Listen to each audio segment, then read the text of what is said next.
final entity we will be reviewing is called classes. After watching this video, you will be able to describe what classes are, search for a specific class, and identify the various header tabs located in the class entity.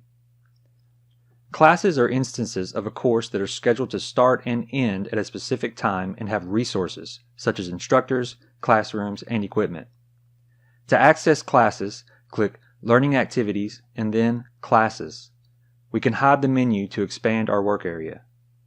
Before we go into the entity, let's point out a field on the search screen that is very important. Please notice the Start Date After field. This field automatically defaults to today's date, so if you are searching for a class in the past, you will need to clear this field. Now, let's look at the class entity record. I will enter an ID in the ID field and then click Search. I'll click the class that appears in the search results. Notice the same layout in this entity as in the item and user entities, with the header at the top and the menu tabs horizontally across the screen and an action drop-down menu in the upper right. Scroll down the details screen to see the fields on that page. Other menu tabs that are commonly used are Email Notifications. Use this tab to edit the notifications that are sent to learners and instructors. Examples of these are registration, cancellation, withdrawal, and waitlist email notifications.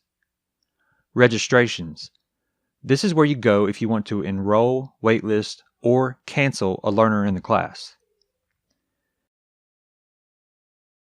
And seat reservations. A seat reservation is a space reserved for users of a particular organization. This concludes this video. You should now be able to describe what classes are, search for a specific class, and identify the various headers within a class entity.